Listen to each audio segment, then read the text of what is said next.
ውድና የተከበራችሁ የዩቲዩብ ቻናል ቤተሰቦቻችን ሰላም ብለናል። እንዴት ናችሁ ቤተሰቦቻችን?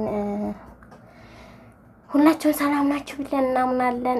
እና ቤተሰቦቻችን እንግዲህ ሁሌም አዲስ ነገሮችን ሁሌም በማህበራዊ ሚዲያ ያሉትን አዲስ ነገሮች ወደ እናንተ ይዘን ለመቅረብ ፈቃደኛ ነን ማለት ነው። እና እንደሚከተለው ይዘን እንመጣለን።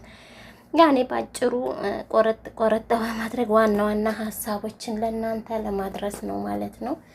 እና ውድ የተከበራችሁ ዩቲዩብ ቻናል ቤተሰቦቻችን እንደምታውቁት ማለት ነው እንግዲህ ስለ ቲክቶከር አዶናይ እና ቲክቶከር ጃኒ እንደምታውቁት ያው አዲስ ነገር አለ።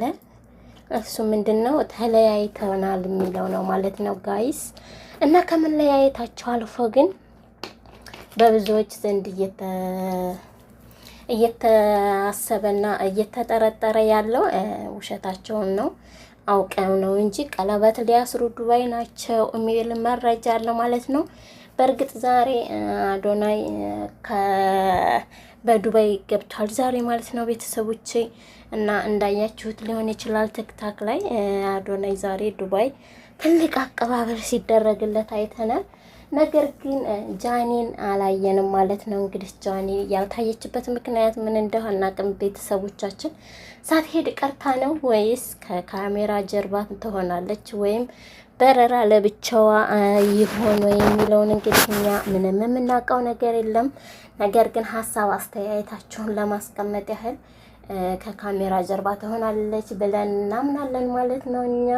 እናንተስ ምን ታስባላችሁ? እንግዲህ አዶናይ በዱባይ ፈታ ዘና ሞልቀቅ ቀብረር እያለ ነው ማለት ነው ጋይስ።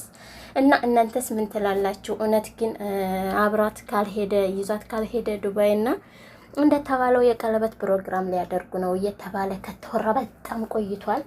ገና ባለፈ ከአዶናይ ጋር የሆነ ሚስጥር በወጣበት ሰዓት ጃኒ ሳራ አልሀበሻ ዱባይ ምግብ ቤት ማለት ነው አዶናይ እና ጃኒ እዚህ ይመጣሉ እንድታዘጋጅልን ብለውኛል፣ ቀለበት ፕሮግራም ዱባይ እናደርጋለን ብለዋል ብላ ነበረ። እና እንግዲህ እስካሁን ቤተሰቦቻችን ሲጠበቅ መቆየቱን ሁላችሁም ታውቃላችሁ ማለት ነው።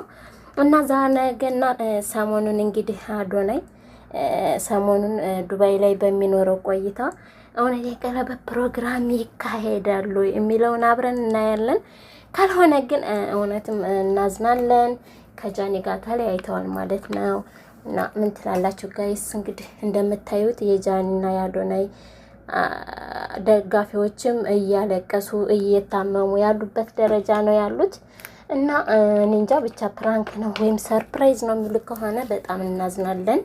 እውነት ግን ተለያይተው ከሆነ ደግሞ በጣም የሚገርምና የሚያሳዝን ነገር ነው። ምክንያቱም በጣም ያሳዝናል። ጃኒ ከአንድም ሁለቴ በቃ ወንድ አልበረከትላት ወንድ አልቆምላት አለ። ችግሩ ምን ይሆን እንግዲህ ፈጣሪ ይወቅ ማለት ነው።